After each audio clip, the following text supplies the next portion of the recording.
Let's now open another capture file.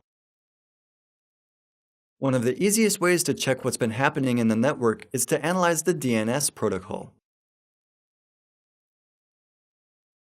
Wireshark allows you to filter the data by selecting something in the Packets Details pane, then choosing Apply as a Filter or Prepare as Filter. In our case, we choose the protocol name and the packet type. Data can be filtered in many different ways. Let's see how much information we can get from DNS. We can choose the protocol we're interested in and corresponding field. In our case, it's source. When you click on it with the right mouse button and choose Prepare as Filter option, you can create more complex filters. Now we can observe the DNS communication of the chosen client. After a short time, we'll be able to tell what programs have been running on the computer and what its users been doing. The DNS is a protocol that can give us all of this information. As you can see, to connect to a device in the network, you must first get to know its address. You must first send a request to the DNS server. Let's see another example.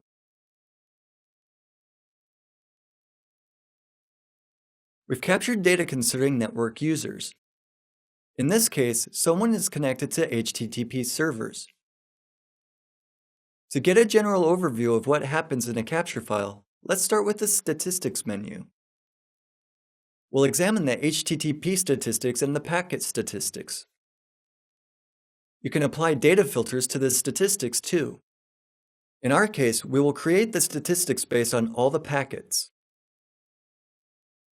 The capture file contains the following information. The client we've chosen sent 144 GET packets. This is 100% of the activities performed by the user. We see the responses below. Is there something in these responses that may be troubling? Not necessarily from the security perspective, but from the management perspective. Let's have a look at the HTTP server's responses. Right now, we don't know what servers they were or what happened to the data.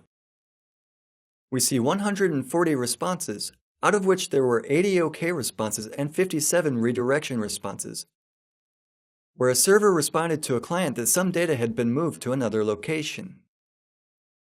Interestingly, the not found message of the HTTP protocol indicates a client error. The client wanted to connect to something that doesn't exist. The server isn't responsible for the missing content. We can analyze the data using various statistics. For the same item, let's see the endpoint list for TCP. It turns out that servers redirected our requests not only to different addresses, but also to different ports, so we're not able to trace the data.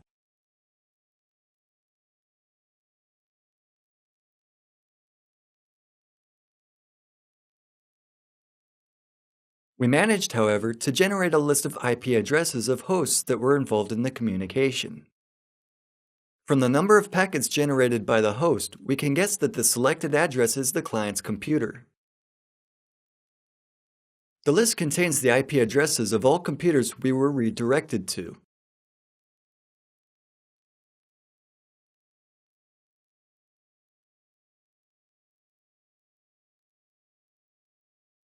Let's see what other information we can get from the DNS server.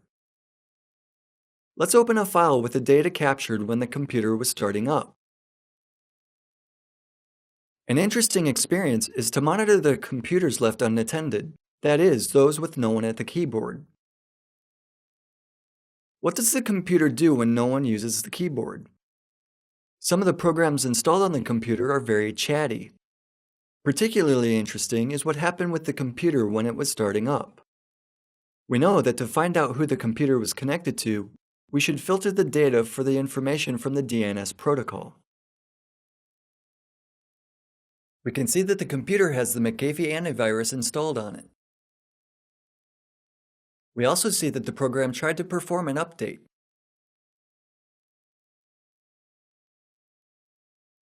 Next, there is a query sent to the virtumode.com server, which isn't a McAfee server.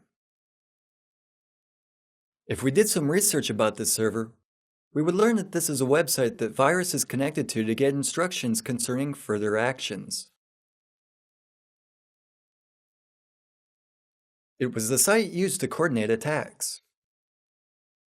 Normally, the detection of such a situation is not all that easy, but the capture file and the filter on the DNS server will show us all such information. If you learn that the computers you look after connect to the websites that you know nothing about, check them out, and everything will become clear. To achieve all this, we only needed to know how to use Wireshark for data capture and how to filter this data according to simple rules.